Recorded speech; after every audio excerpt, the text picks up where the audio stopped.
స్వాగతం. నేను సంజయ్. తెలంగాణ ఉద్యమకర్త, దళిత నేత, రాష్ట్ర రాజకీయాల్లో ప్రపంచనం కలిగించిన సీనియర్ లీడర్ రాపూల్ రాము మనతో పాటు ఉన్నారు. రాష్ట్ర రాజకీయాలు ప్రధానంగా టీఆర్ఎస్లో సమ్మతి అసమ్మతి రెండు సంబంధించిన విషయాలన్నీ కూడా రాష్ట్ర రాజకీయాలకు సంబంధించి ఆయన అడిగి తెలుసుకుందాం. అన్న నమస్తే. నమస్తే అన్న, మీరు ఒక దళిత నేతగా ఎదిగారు, రాష్ట్ర వ్యాప్తంగా ఒక పేరు సంపాదించుకున్నారు. ప్రస్తుత రాజకీయాల్లో, తెలంగాణ ప్రస్తుత రాజకీయాల్లో టీఆర్ఎస్ విధానం కానీ లేకుంటే టీఆర్ఎస్ పార్టీ కానీ మిగతా పార్టీలు కానీ ఏ మేరకు ప్రజల మీద ప్రభావితం చూపిస్తున్నాయంట? ముఖ్యంగా ముందుగా మనం చెప్పుకోవాల్సింది పొలిటికల్ పార్టీల గురించి అడుగుతాం. పొలిటికల్ పార్టీలో గత స్వాతంత్రం వచ్చి 75 సంవత్సరాలు పూర్తి చేసుకుంటున్న సందర్భంలో ప్రజలను చిత్తశుద్ధితో పనిచేసినటువంటి దాఖలాలు మనకు లేవు. కాంగ్రెస్ కానీ, ఆ తర్వాత వచ్చినటువంటి బీజేపీ కానీ, ఆ తర్వాత వచ్చినటువంటి తెలంగాణలో వచ్చినటువంటి తెలుగుదేశం, ఆంధ్రప్రదేశ్లో వచ్చిన తెలుగుదేశం కానీ, ప్రస్తుతం ఉన్నటువంటి టీఆర్ఎస్లో కూడా చిత్తశుద్ధితోటి ప్రజలకు నిజంగా వాళ్ళ సమస్యను పట్టించుకొని పరిష్కరించాలి అనేటువంటి చిత్తశుద్ధి అయితే ప్రస్తుతం ఏ రాజకీయ నాయకుడికి కనపడ్డట్టుగా నా అనుభవంలో లేదు. దాని ఉదాహరణకి మనం చూసుకున్నట్టయితే దేశంలో ఇంకా 14,000 గ్రామాలకు కరెంటు సౌకర్యం లేనటువంటి, రోడ్డు లేనటువంటి పరిస్థితి. తాగడానికి ఇంతెందుకు ఈ మున్సిపల్ కార్పొరేషన్లోనే తాగడానికి నీళ్లు లేకపోతే, తెలంగాణ కోసం 1,300 మంది చనిపోతే, ఇక్కడ నీళ్ళ కోసము చందులాలనే వ్యక్తి పెట్రోల్ పోసుకొని ఆత్మాహుతి దాపేస్తారు. అంటే సిటీకి కూతవేటి దూరంలో ఉన్నటువంటి బోడుపల్లి మున్సిపల్ కార్పొరేషన్లో ఈ పరిస్థితి ఉంది. ఇంకా దేశవ్యాప్తంగా ఏంటంటే మనం ఊహించవచ్చు. అదే కాదు, ముఖ్యంగా ఈ పేద బడుగు బలహీన వర్గాలు ఎవరైతే ఉన్నారో వారిని ఇంకా కూడా వాళ్ళకి దౌర్జన్యం లాగలేదు, వాళ్ళకి దాడు లాగలేదు, మానభంగా లాగలేదు, మర్డర్ లాగలేదు. అదేవిధంగా మీరు అందరూ చూస్తూ ఉన్నారు, రైతుల సమస్య, నిరుద్యోగ సమస్య, ఇవన్నీ కూడా ఎందుకున్నాయి అంటే ఏదైతే రాజకీయ పార్టీ నాయకులు హామీలు నెరవేర్చడంలో పూర్తిగా విఫలమైన విషయాన్ని భావిస్తాను. అంటే రాజకీయ నాయకుల్లో నిబద్ధత లేకపోవడం వల్లనే ప్రజల్ని చేరుకు కాకపోతున్నారు. అంటే ఇప్పుడు ఈ రాజకీయాలను మార్తాము అని చెప్పేసి వచ్చిన వాళ్ళు, కొత్త పార్టీలు పెట్టిన వాళ్ళు కావచ్చు, లేకుంటే అనాదిగా ఉన్న పార్టీలు కావచ్చు, ఈ పార్టీలన్నీ కూడా మీరు అన్నట్టుగా బడుగు బలహీన వర్గాలకు ఇచ్చిన హామీలను కూడా నెరవేర్చలేకపోతున్నాయి. ప్రధానంగా ఏదైతే తెలంగాణ రాష్ట్రం ఉందో, తెలంగాణ రాష్ట్రంలో అత్యంత దారుణమైన పరిస్థితి నెలకొందని మీరు కూడా అంటున్నారు. నీటి పరిస్థితి చెప్తున్నారు, ఇంకా ఆకలి కేకులు కూడా ఉన్నట్టుగా. ప్రధానంగా దళితులకు సంబంధించి కావచ్చు, గిరిజనులకు సంబంధించి కావచ్చు, చాలా ఇబ్బందులు ఉన్నాయి. దీనికి మీరేమంటారు? ఈ తెలంగాణ రాష్ట్ర సమితి ప్రభుత్వంలో అధికారంలోకి వచ్చిన తర్వాత గతంలో కంటే ఇంకా దిగజారిన దాని విషయాన్ని కూడా మనం ఈ సందర్భంగా చెప్పుకోవాలి. అందుకు ఉదాహరణ ఏంటిదంటే, కాంగ్రెస్ వైఎస్ రాజశేఖర రెడ్డి టైంలో 3-4 ఎస్సీ మంత్రులు ఉండే, దళిత మంత్రులు ఉండే. ఇప్పుడు ఒక్కరికే పరిమితమై, దానికంటే తగ్గినట్టే కదా. అదేవిధంగా ఇంకా ఫస్ట్ గవర్నమెంట్లో మొదటి దళితులే లేరు, మహిళలు కూడా లేరు. ఈసారి ఒక్క దళితులకి ఇచ్చి మానవులకు ఇస్తే మానవులకు ఇవ్వడం, మానవులకు ఇస్తే మానవులకు, అంటే గతంలో కంటే తగ్గింది కదా. అంటే తెలంగాణ కోసం పోరాడేది మాత్రం ఇవ్వరు కాదు. పాటలు పాడిన కాడికి నుంచి, స్టేజ్ వేసిన కాడికి వెళ్ళి, జెండాలు పెట్టిన కాడికి వెళ్ళి, అన్ని విషయాలు ఆత్మహత్యలు చేసిన దాంట్లో కూడా బడుగు బలైన వర్గాలు. రాజకీయ రంగంలో పోరాటాలు చేయడానికి ముందున్నారు.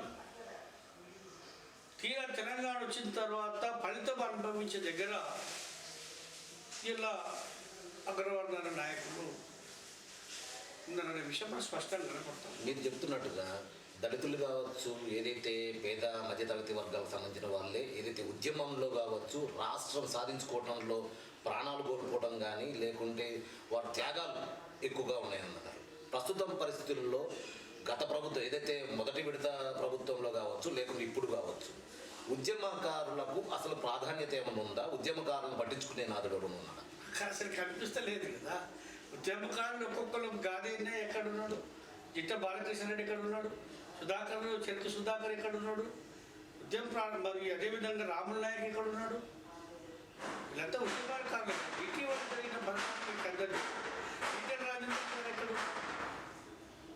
పోరాటంలో సెకండ్ ప్లేస్లో ఉన్నటువంటి వ్యక్తి ఆయన ఎక్కడున్నాడు? ఈ రోజున బలవంతంగా మెడలు పట్టి గెట్టేసి ఇలా బయట పోయే పరిస్థితి కనిపించింది. పొమ్మనకుండా పొగబెట్టింది కదా.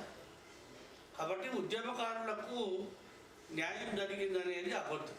అదేవిధంగా ఎవరైతే విద్యార్థులు అమరులైనరు, ఈ అమరుల కుటుంబాలను కూడా ఆదుకునేటువంటి పరిస్థితి ఏదో తూత్తు మంత్రంగా కొంతమందికి ఇచ్చేసి మిగతా వర్గాలన్నీ కూడా ఇలా మర్చిపోయి ఎలక్షన్ ముందు ముఖ్యంగా కేసీఆర్ ప్రకటించిన అంశాలు కొన్ని దళితులను కానీ ఇతర పేద వర్గాలను ఆకర్షించిన మాట వాస్తవం. అందులో ప్రధానమైంది 3 ఎకరాల భూమి. ఇది ఎంతమందికి మంచిన భూమి? ముఖ్యమంత్రి గారు క్లియర్గా చెప్తారు, భూమి ఏంది, ఈ భూమి ఎక్కడ ఉండదండి, భూమి లేదని. గతంలో ఏమన్నాడు, 1 ఎకరం ఉంటే 2 ఎకరాలు కొనిస్తాం, 2 ఎకరాలు ఉంటే 1 ఎకరం కొనిస్తాడు, హాఫ్ ఎకరం ఉంటే 2.5 ఎకరాలు కొనిస్తాం, దానికి పెట్టుబడి, సాగు, బోరు ఖర్చులు మొత్తం కూడా ప్రభుత్వం భరిస్తుంది. ఇప్పుడు భూములు ఇవ్వడం కొన్నా కూడా రైతులు వరేసుకోకుంటూ వాళ్ళని కూడా ఆత్మహత్యలు గురగలుగుతున్నారు. అది ఇప్పుడు జరిగింది. అది దళితుల విషయానికి వస్తే తెలుస్తుంది. దళితులు ముఖ్యమంత్రి ఎక్కడ దళితులు ముఖ్యమంత్రి ఎందుకు కాలేదు? ఎందుకు తనని అనుకుంటున్న మనిషి తనని అనుకుంటానని మాట తప్ప కేసీఆర్ అని చెప్పి అనేక వీడియోలు కూడా పెడతాయి. కానీ ఎక్కడ దళితులకి అంటే ఇక్కడ వాడుకోవడము, వాళ్ళకు బూచి చెప్పడం తప్ప, వాళ్ళకి ఆశలు కల్పించడం తప్ప, వాళ్ళ ఊహల్లో తిప్పడం తప్ప నిజంగా అమలు జరిగింది. అదేవిధంగా రైతులు కూడా ఎంతమంది ఆత్మహత్యలు చేసుకుంటూ ఉన్నారు. విద్యార్థులు ముఖ్యంగా తెలంగాణ పోరాటంలో విద్యార్థుల పాత్ర మరవలేని. అందులో ఉస్మానియా యూనివర్సిటీ పోరాటాల గడ్డ. అట్లాంటి యూనివర్సిటీ విద్యార్థులు ఉద్యోగాలు లేక, నోటిఫికేషన్లు రాక ఇలా ప్రభుత్వానికే లేఖలు రాసి ఆత్మహత్య చేసుకున్నట్టు రైతులు కూడా లేఖలు రాసి ఆత్మహత్య చేసుకున్నారు. మరి ఏడయింది చెప్పండి? ఏదైతే భౌగోళికమైనటువంటి తెలంగాణ సాధ్యమైంది సాధించుకున్నాం, కానీ ఏదైతే సామాజిక తెలంగాణ ఏదైతే ఉన్నదో, సామాజిక తెలంగాణతో పాటు ఏవైతే ప్రభుత్వం ఇచ్చిన హామీలు కొంత కూడా ఆశించిన మేరకు నెరవేరని విషయాన్ని అంటే తెలంగాణ పార్టీ ఏదైతే ఉందో గవర్నమెంట్లోకి రావడానికి పేజీలు మేనిఫెస్టోలు మాత్రానికి పరిమితమైంది. ఉద్యమకారులందరూ ఇంకా రోడ్డునే పడి ఉన్నారు. దళితులందరూ కూడా ఇంకా మారుమూల ప్రాంతాల్లోనే ఇప్పటికీ కూడుగుడ్డ లేకుండా ఉన్నారు. దీనికి సంబంధించి ప్రభుత్వాల మీద పోరాడాల్సిన నాయకులు కానీ, అది కాకుండా ఏంటంటే రెండో విషయం, దీంట్లో దళిత నేతలను ఎవరిని ఎదగనీయట్లేదనేది ప్రధాన ఆరోపణగా ఉంది. దీని మీద మీరేమంటారు? మనం అన్ని పార్టీలు కూడా అదే చేస్తున్నాం. దళితులను వాడుకొని వదిలేయడం తప్ప వారికి నిజంగా చిత్తశుద్ధితో చేసింది సంఘటన లేదు. అయితే మనం ఇక్కడ దళితులు కూడా ఆలోచించుకోవాల్సిన విషయం ఒకటి ఉంది. ఇన్ని అనుభవాల తర్వాత బాబాసాహెబ్ అంబేద్కర్ క్లియర్గా చెప్పాడు, కాంశీరావు కూడా క్లియర్గా చెప్పాడు, మీరు పొలిటికల్ పవర్ ఇస్ ద మాస్టర్కి అన్నది. ఆ మాస్టర్కి మీ చేతిలో పెట్టుకోమని. రాజకీయం అనేది ఏ జాతులు అయితే రాజకీయ అధికారంలోకి వస్తారో ఆ జాతులు బాగుపడతాయి తప్ప అధికారానికి దూరంగా ఉన్న ప్రజలు ఎప్పుడు కూడా అడుగు తినే వాళ్ళనే ఉంటారు. అది వాళ్ళు చూస్తూనే ఉంటారు. కాబట్టి నేను అనేది ఏంటి అంటే, దళితులు కూడా ఆలోచించుకోవాల్సింది ఏంటి అంటే, మనం కూడా రాజకీయంగా ఎదగాలి, ఈ రాజకీయ అగ్రవర్ణ రాజకీయ పార్టీలు నాయకత్వం వహించినంత కాలము పేద ప్రజలకి కానీ బడుగు బలైన వర్గాలకు కానీ న్యాయం చెయ్యరు. మనమే ఎదగాలి, మన కాలంలో మనమే ఎదగాలి, మనమే ఒక పొలిటికల్ పార్టీ తయారు చేసుకోవాలి. అందరూ అన్ని సంఘాలు, ప్రజా సంఘాల నాయకులు అందరూ కూడా కలవాలి.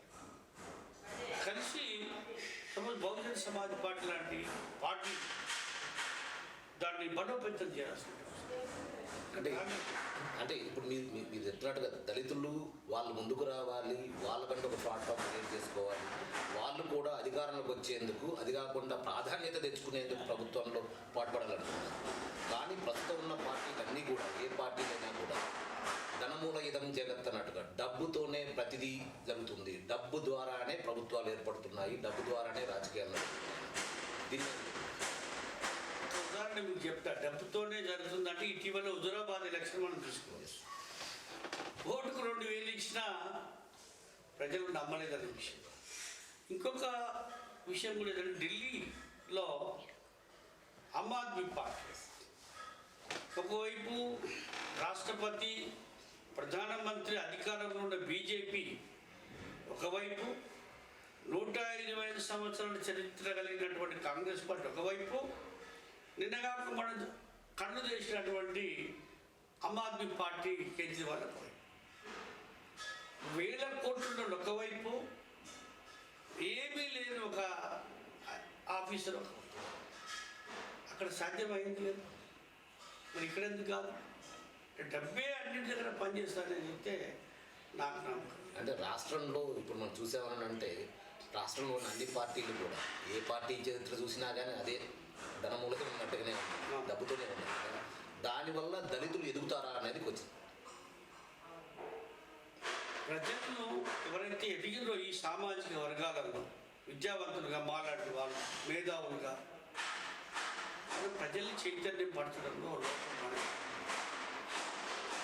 మన ఓటు మనమే వేసుకొని, ఎందుకంటే 185% బడుగు బలైన వర్గాలని చెప్తా ఉన్నాం. మరి ఎందుకు ఆ 15% మంది ఓట్లు వేస్తారు? ఓట్లన్నీ మనే మన ఓటు తీసుకో, ఆయన డబ్బులు ఆయన గెలిపించి ఆయన నేను అప్లికేషన్ పట్టుకుంటే ఎంతవరకు సాధ్యమైంది, ఎంతవరకు కరెక్ట్ అనుకుంటున్నాం. అందుకే దళితులను కానీ, బడుగు బలైన వర్గాలు కానీ, అగ్రవర్ణాల్లో ఉన్నటువంటి మేధావులు కానీ ఈ ప్రజలు చైతన్యం చేస్తారు. రాహుల్ రామన్ అన్నది దాదాపు 30-40 సంవత్సరాల రాజకీయ అనుభవం ఉన్నది, కానీ ఎదగలేకపోతున్నారు అనేది ఒక అందరి ద్వారా అంటున్న ఒక కారణం. ఒకటి ఏంటిదంటే ఎదగలేకపోవడానికి నేను ఆయా పార్టీల నాయకులకు తొత్తుగా ఉండడం నాకు ఇష్టం. తొత్తుగా మారి వాళ్ళు చెప్పిన పనులు చేయడం నాకు ఇష్టం లేదు. నాకంటూ కొన్ని అభిప్రాయాలు, ఆ అభిప్రాయాలు కూడా ఏంటిది, ఏ పొలిటికల్ పార్టీ అయినా నేనున్న పొలిటికల్ పార్టీ నా ప్రజలకు న్యాయం చేయగలగాలి. న్యాయం చేసినప్పుడే నేను ఆ పార్టీలో ఉంటాను. కానీ ఇప్పుడు ఉన్న పార్టీలు ఎట్లా అయిపోయినాయి అంటే, మేము చెప్పిన పని నువ్వు చేయాలి కానీ నీకు నచ్చిన పని చేయరు. ఇంకొక ఎగ్జాంపుల్ చెప్తా. మేడ్చల్ జిల్లాలో కిష్టాపురం ఒక ఊరు, ఆడ తెలుగుదేశం అధికారం నుండి దేవేంద్ర గౌడ్ గారు హోమ్ మినిస్టర్.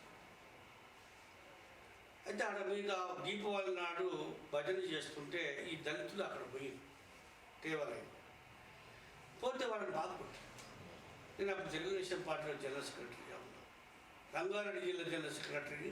ఆ ఊరు కూడా మా పార్టీలో ఇమ్మీడియట్గా నేను తెల్లారి ఆ ఊరిని విజిట్ చేసి అక్కడ ఆపరేట్ చేసిన. మళ్ళీ ఫేస్బుక్ మన home minister concern MLA come minister కాబట్టి నా బాధ్యతగా నేను మా అధికారులు చెప్పి కానీ మనం విలేజ్ విజిట్ చేయాలి. విజిట్ చేసి ఎవరైతే బాధితులు వాళ్ళకి మనం మనోధైర్యం కల్పించాలి అని చెప్పి మేము ఆయన తీసుకొని విలేజ్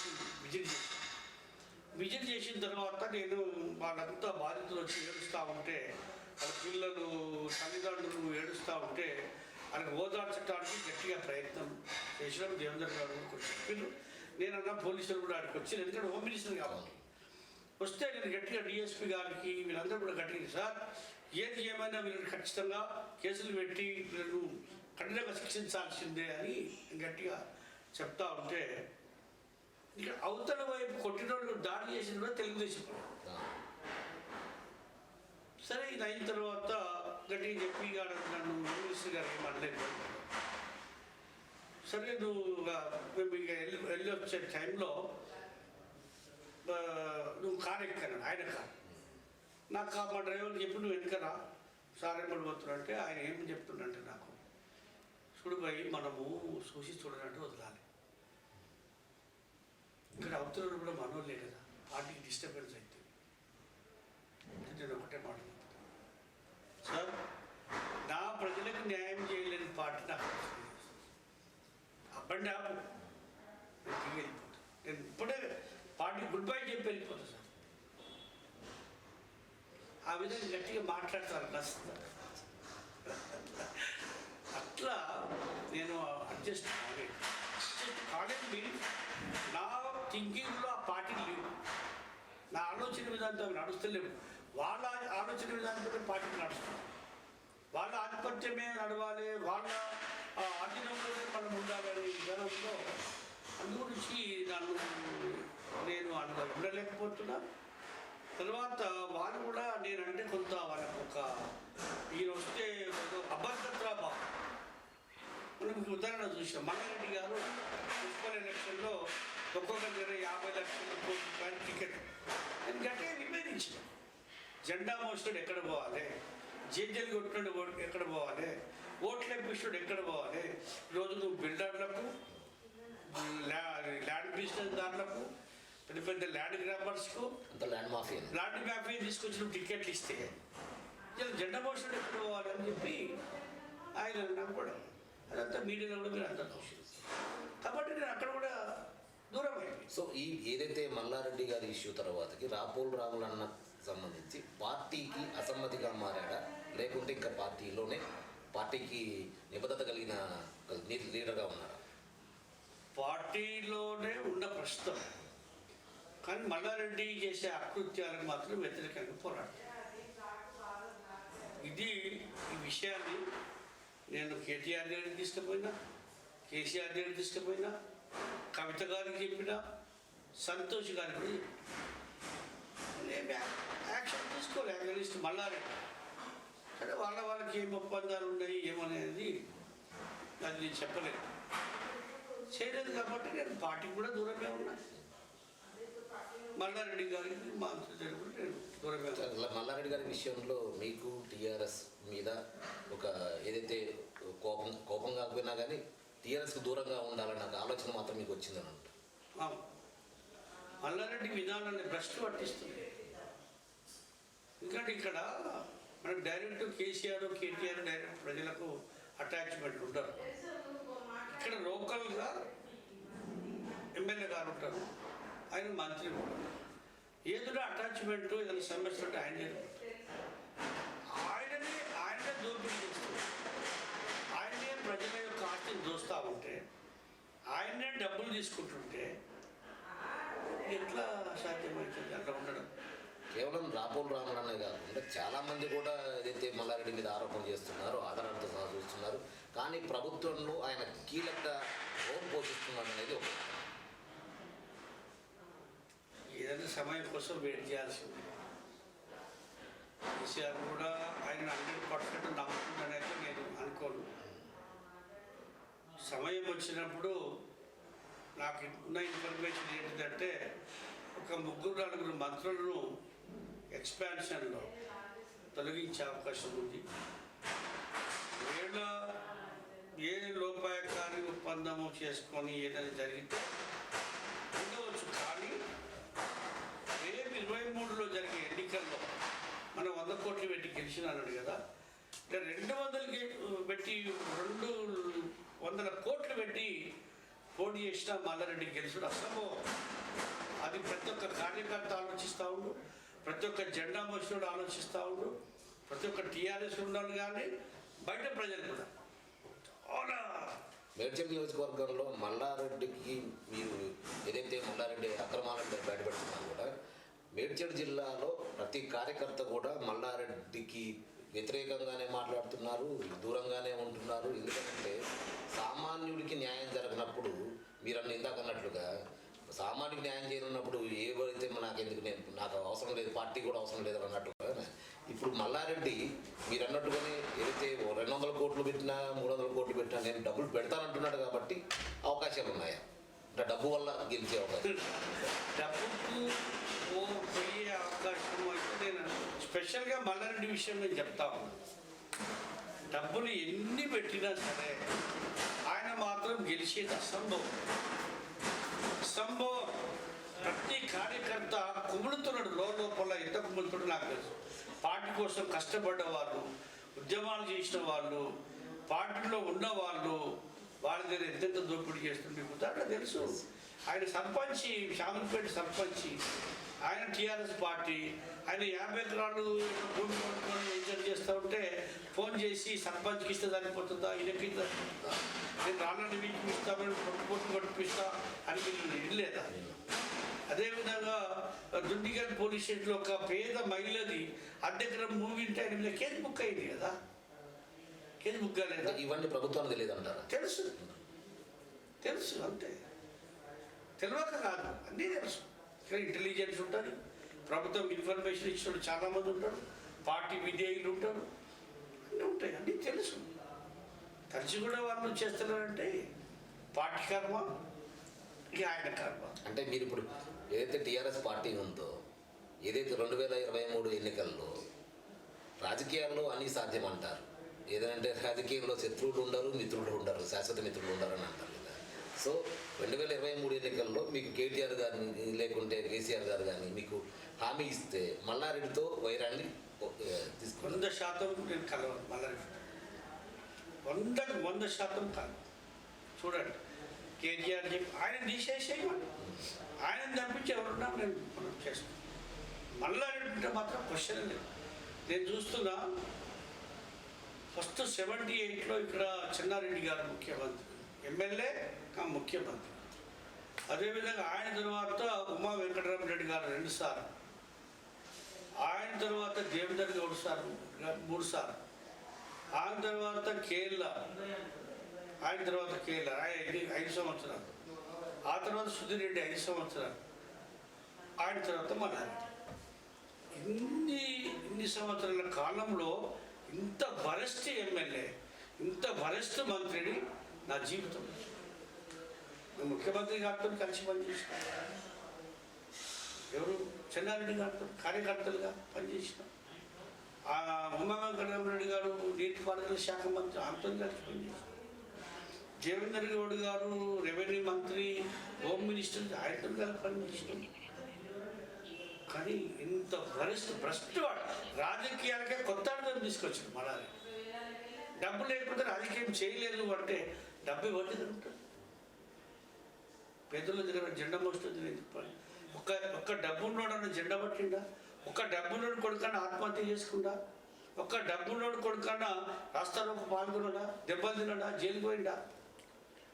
పేద ప్రజలు ఏదో మాకు న్యాయం జరుగుతుంది, 60-70 ఏళ్ళ కళ మాకు సాకారం అయితే మాకు ఉద్యోగాలు వస్తాయి, మాకు నీళ్ళు వస్తాయి, మాకు అన్ని రకాల సమస్యలు తీరుతాయని పోరాటం చేస్తాం. సిన్సియర్గా ఏ ఒక్కరి ప్రోద్బలంతో చేయలే, వాలంటరీగా చేసాం. ఎక్కడికక్కడ సకల జనులు చేస్తేనే కానీ సాధ్యం కాలేదు. కాబట్టి నేను ఏంటంటే వాళ్ళకు న్యాయం జరగలేదు. కాబట్టి వీళ్ళు ఎవరో కొంతమంది అప్పటిదప్పుడు రెడీమేడ్ తెలుగుదేశం ముందుకెళ్ళి ఎర్రవెల్లి దయాకర్ వస్తాడు, తలసాని శ్రీనివాస్ యాదవ్ వస్తాడు, ఎంతమంది అంటే అండ్ల పోతే వాళ్ళే ఇళ్ళకి వచ్చి ఇళ్ళకి మాట్లాడతారు. మరి అసలైన ఉద్యమకాలు వాళ్ళు కాంగ్రెస్లో ఉద్యమాలు చేసిందా, సత్యానంద రెడ్డి చేసిందా, దానం నాగేందర్ కొట్టిండు కదా, లాటరీలు ఎప్పుడు పట్టుకొని కొట్టిండు హైదరాబాద్లో, మైనంపల్లి హనుమంతరావు మెదకులో కొట్టిండు కదా. మరి కొట్టిన వాళ్ళందరికీ నీకు ఎంత ప్రియమవుతారు? వాళ్ళు వ్యతిరేకించిన తెలంగాణ పెద్ద వ్యతిరేకులను తీసుకొచ్చి ఇలా పార్టీలు పెట్టుకుంటే పార్టీలు ప్రజలు గమనిస్తుంది కదా, ఎప్పుడైనా నడుస్తారు. పవర్ ఉంది కాబట్టి మినిస్టర్లు కూడా సమయం వచ్చినప్పుడు ప్రజలు ఆలోచిస్తారు. మల్లారెడ్డి గారు ఒక్కరే కాదు, ఒక ఎమ్మెల్యేగా మల్లారెడ్డి గారిని మనం పక్కన పెడితే రాష్ట్ర వ్యాప్తంగా కూడా టీఆర్ఎస్ మీద అసమ్మతి అనేది బాగా పెరుగుతుంది. అంతేకాకుండా నిధులు లేవు, నివారణలు కానీ, ఉపాధి లేదు, ఉద్యోగాలు లేవు, ప్రతిదీ కూడా ఆయనకి వ్యతిరేకంగా పావులు కలుపుతున్నట్లు ఉన్నది. ఈ నేపథ్యంలో టీఆర్ఎస్ 2023లో మళ్ళీ రాణించగలుగుతుందా, వస్తుందంటారు? ఒకటి ఏంటిది అంటే ఇప్పటికైనా టీఆర్ఎస్ పార్టీ అధినాయకత్వం మేల్కొని కొన్ని సంస్కరణలు చేసి పార్టీలో ఉన్నటువంటి మల్లారెడ్డి లాంటి చిడపుడులను తీసిపడేసి ఉద్యమకారులకు పెద్దపీట వేసి ఉద్యోగాల నోటిఫికేషన్ ఇచ్చి రైతులకు ఏదైతే యాసంగి ధాన్యం కొని రైతులకు గిట్టుబాటు ధర ఇచ్చి వాళ్ళ కొనుగోలు శక్తి పెంచి నాణ్యమైన ఎరువులు విత్తనాలు సప్లై చేస్తే కొంత అవకాశం ఉంది. అంటే కొంతమేరకు అవకాశం, కానీ వ్యతిరేకత అనేది ఎక్కువ పెరుగుతున్నట్టు. వ్యతిరేకత ఉంది, కానీ ఆల్టర్నేటివ్ కూడా లేదు. టీఆర్ఎస్కి ఆల్టర్నేటివ్ ఫోర్స్ ఏది? కాంగ్రెస్లో చూస్తే కొట్లాడుతున్నాం రోజు. బీజేపీలకు గ్రామీణ ప్రాంతాల్లో 2023లోపు కాంగ్రెస్ కానీ లేకుంటే బీజేపీ కానీ పుంజుకునే అవకాశాలు ఎక్కువ ఏమైనా ఉంటాయా? ప్రస్తుత పరిస్థితులు అంటే అట్లేం కనిపిస్తుంది.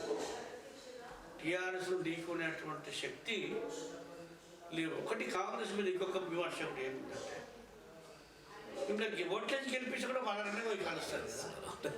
ఆల్రెడీ ఇంతమంది ఎమ్మెల్యేలు మీకు కలిసింది కదా, మీకు ఓట్లేసి గెలిపిస్తే మీరు ఎక్కడే పోతారు. కోడ్ కూడా ఉంది, ఒక అంతర్గత కుమ్ములాటలు ఎక్కువ ఉంటాయి.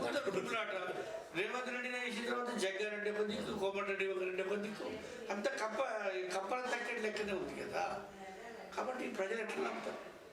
తర్వాత బీజేపీ దళితుల వ్యతిరేక పార్టీ అని, బీసీ వర్గాలకు వ్యతిరేకత పార్టీ అని, మతతత్వ పార్టీ అని, ఇట్లాంటి విమర్శలు దాని మీద కూడా ఉన్నాయి. ముస్లింలు వ్యతిరేకిస్తారు, దళితులు వ్యతిరేకిస్తారు.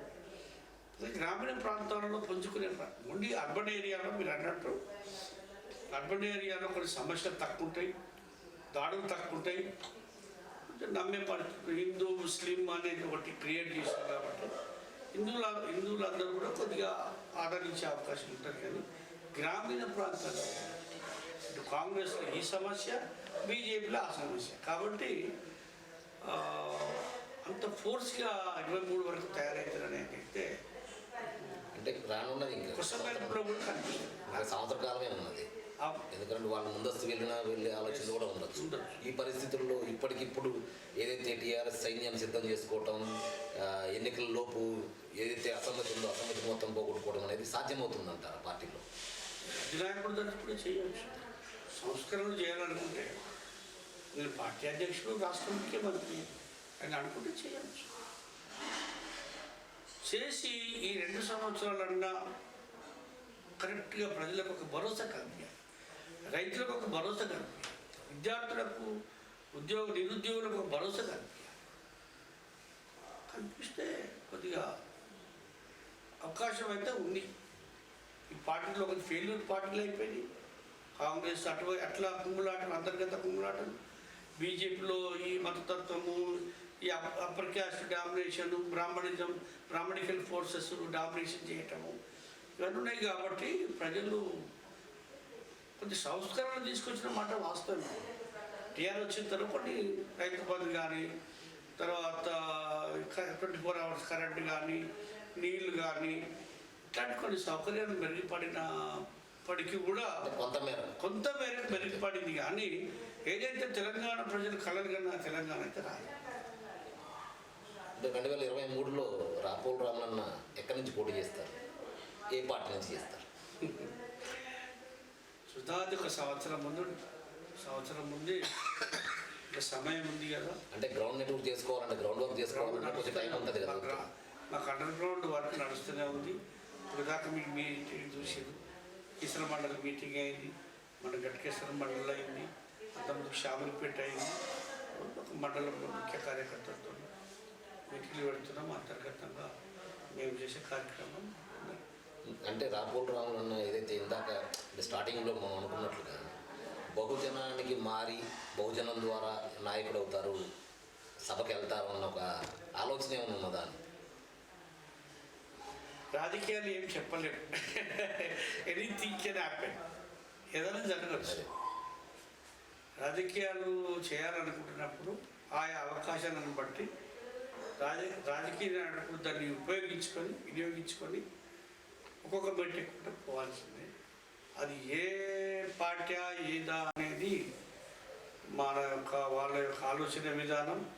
నాకు మ్యాచ్ కావాలి, నాకు నచ్చాలి. అదే మీరు ఎక్కడ అడ్జస్ట్ కాదు కదా అందుకోసం. అంటే కొంత కాన్సెప్ట్ విషయంలో ఇప్పుడు నాయకుడు అంటే ఎవరి కోసం పనిచేయాలి చెప్పండి? పేదల కోసం, బడుగు బలైన వర్గాలు, వెనుకబడిన జాతుల కోసం. కానీ నువ్వు వాళ్ళను వదిలిపెట్టి వాళ్ళ సమస్యలు పట్టించుకోకుండా వాళ్ళని ఇంకా బిచ్చగానే చూసే సంస్కృతి ఉన్నప్పుడు మనం ఎట్లా చేస్తాం? ఇక్కడ నేను కూడా ఒక కింది వర్గం నుంచి వచ్చి, చాలా పేద వర్గం నుంచి. మా తల్లిదండ్రులు వ్యవసాయ కూలి, నేను ఒక్కడిని గ్రాడ్యుయేట్ ఇక్కడ ఊళ్ళో.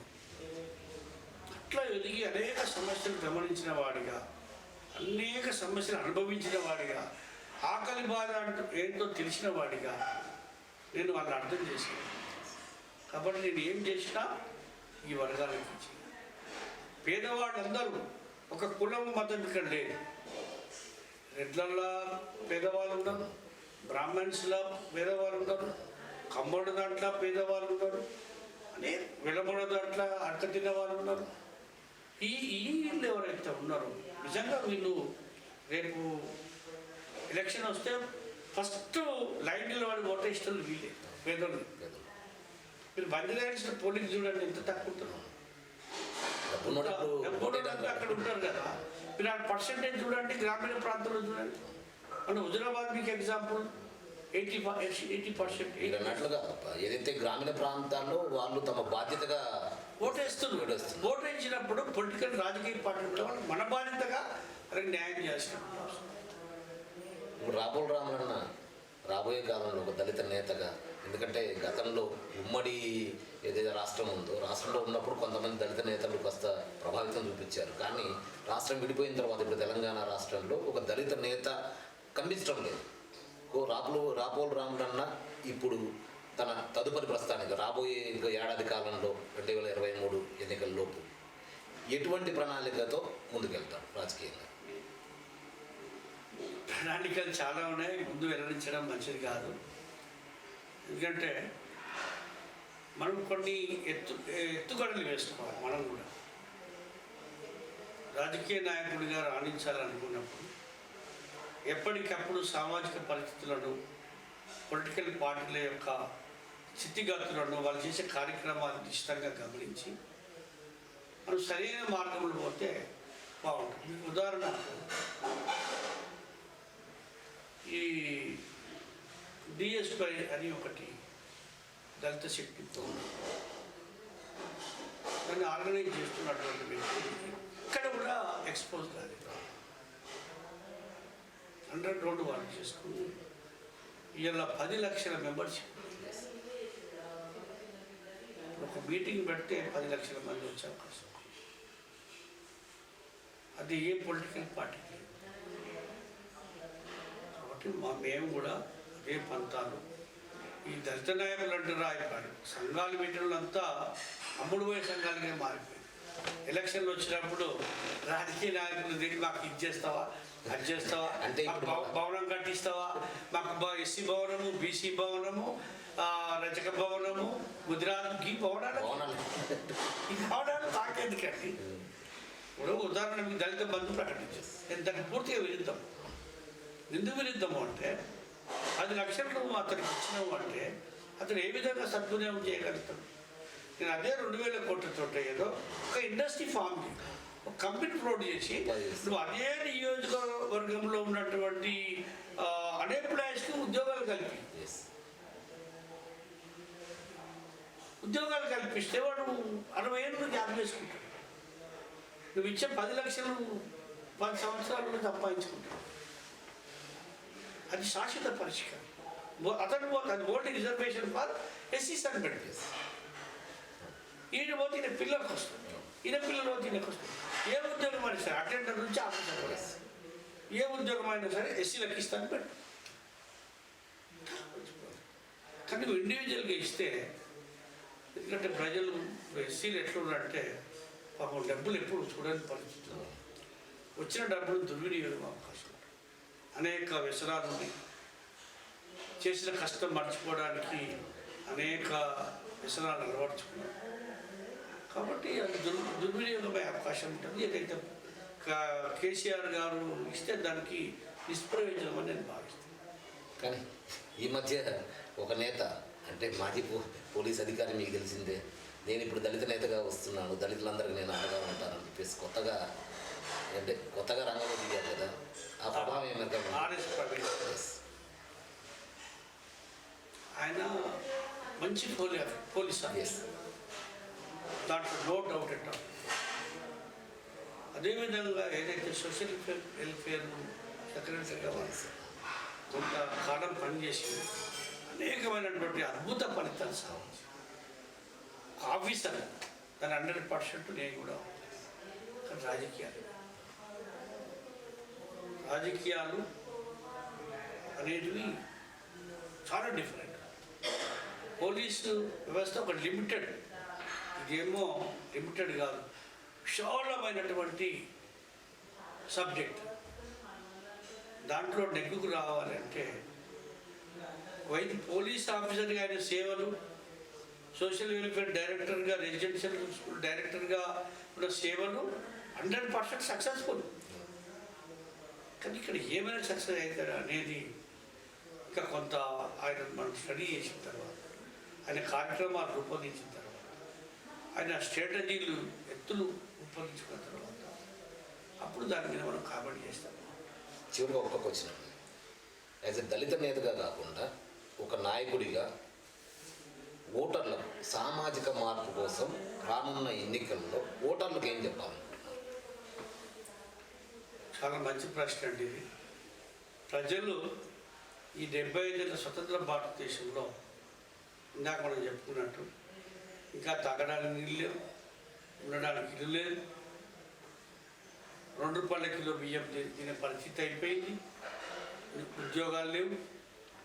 అదేవిధంగా ఇంతో అంత భూమి ఉంటే దాన్ని దొరుకుంటే కొనే పరిస్థితి లేదు. ఇవన్నీ గమనించిన తర్వాత నేను ప్రజలకు కూడా చెప్తా ఉన్నా మీ ద్వారా, ఖచ్చితంగా ఓటు మార్పిడి పద్ధతి పనిచేసేవాడికే పదవి ఉండాలి, రాసేవాడికే కలం ఉండాలి, రాసేవాడికి పెన్ను ఉండాలి. చదువురానికి 10 పెన్నులు ఇస్తే ఏం చేసుకుంటుంది? పని చేసేవాడికి పదవి. ప్రజలు గమనించారు, డబ్బులు కమ్ముడు పోకండి, తాత్కాలికమైన 2000 ఇస్తాడు, 3000 ఇస్తాడు, ఎప్పుడు రానోడు వచ్చి మీ కాళ్ళు పట్టుకుంటాడు, కలపతలే పెడతాడు, తాగిపిస్తాడు, బీర్లు ఇస్తాడు, బిర్యానీలు ఇస్తాడు. అవి మనకు శాశ్వత పరిష్కారాలు కావు.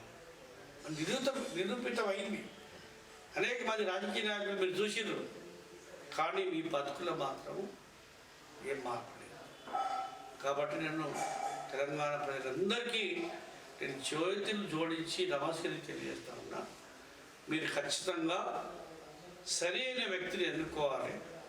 ఓటు ఇట్లాంటి రాజకీయ చిల్లర నాయకులకు, చిల్లర పార్టీలకు కాకుండా సరైనటువంటి పని చేసేటువంటి వ్యక్తులకు, అది ఈ పార్టీ ఆ పార్టీ అని నేనేం చెప్పాను, పని చేసేటువంటి వ్యక్తులకు ఓట్లేస్తే నువ్వు అనుకున్న గమ్యాన్ని చేరుకోగలవు తప్ప, లేకపోతే జీవితకాలం ఇంకా 75 ఏళ్ళు అయింది, ఇంకా 75 ఏళ్ళు అయినా ఈ బతుకు మారదు. కాబట్టి సరైనటువంటి వ్యక్తికి ఓటేసి గెలిపించాలని మాత్రమే. 40 సంవత్సరాల రాజకీయవేత్తగా మీరు ఎలాగో పోటీ చేస్తే ఈసారి కంపల్సరీగా 2023లో మీరు పోటీ చేస్తారని అనుకుంటున్నారు. అది మీకు ఇష్టమైన ప్రాంతం ఉప్పల్ అవుతుందా, మేడ్చల్ అవుతుందా? అదే నాకు అన్ని ప్రాంతాలు సమానమే. నేను రంగారెడ్డి జిల్లా జనరల్ సెక్రటరీగా ఉన్నప్పుడు టీంలో వికారాబాద్ నుంచి నన్ను పోటీ చేయలేదు. నేను అడిగింది మేడ్చల్. అక్కడైనా సరే నాకు 6 నెలల ముందు డిక్లేర్ చేయమని చెప్పి, ఉప్పల్లో నా సేవలు ఉన్నాయి, ఉప్పల్లో నా కార్యకర్తలు ఉన్నారు, మేడ్చల్లో కార్యకర్తలు ఉన్నారు, అనేక ఉద్యమాలు చేసిన మీకు తెలుసో లేదో 1986లో వెట్టి చాకరీ నిర్మూలన కార్యక్రమం కోసం మొత్తం వెట్టి చేసే కార్మికులందరూ కూడా రిలీజ్ చేయించేసిన మనకు రిహాబిలిటేషన్ ఇప్పించింది, బాండెడ్ లేబర్ వ్యవస్థ రద్దు చేయించింది, కనీస వేతనాలు అమలు చేయాలి వ్యవసాయ కార్మికులకు అన్ని రంగారెడ్డి జిల్లాలో పెద్ద ఉద్యమం తీసింది. అనేక మండలాలు ఇబ్రాహీంపట్నం నుంచి మొదలుకుంటే ఇక్కడ మేడ్చల్ వరకు అనేక ఉద్యమాలు చేసి ఆ కనీస వేతనాల చట్టం అమలు పడింది. దాదాపు 500 మంది పేద పశువులు కాసే పిల్లల్ని హాస్టల్లో తీసి 12 ఏళ్ళ చదువుకున్నారు, చాలామంది విదేశాల్లో కూడా సెటిల్ అయిపోయింది. అట్లా అనేక సంఘాలు పెట్టించిన అనేక సమస్యలు వచ్చినప్పుడు నేను వాళ్ళకి అండగా ఉంటున్నాను. కాబట్టి మేడ్చల్ నాకు ఇష్టమైన ప్రాంతం. ఉప్పల్ కూడా మీరు అన్నట్టు ఉప్పల్లో కూడా నా సేవలు ఉన్నాయి, ఉప్పల్లో కూడా నాకు ఇష్టమైన ప్రాంతం. ఈ రెండిట్లో ఎక్కడ నాకు సాధ్యమైతే అక్కడ నేను వెళ్ళిపోయాను. Thank you. ఇది 40 సంవత్సరాల రాజకీయ అనుభవం, దళిత నేతగా కావచ్చు లేక సామాజికవేత్తగా కావచ్చు. మేడ్చల్ జిల్లానే కాదు, రాష్ట్ర వ్యాప్తంగా దళితులకు అంతేకాకుండా అణగాని వర్గాలకు పేద బడుగు వర్గాలకు కూడా అండగా ఉన్న రాపోలు రామన్న మనకు చెప్పిన సామాజిక రాజకీయ అంశాలు మరొక ఇంటర్వ్యూతో మళ్ళీ కలుద్దాం. Subscribe to our YouTube channel. Follow us on www.rojtak.com.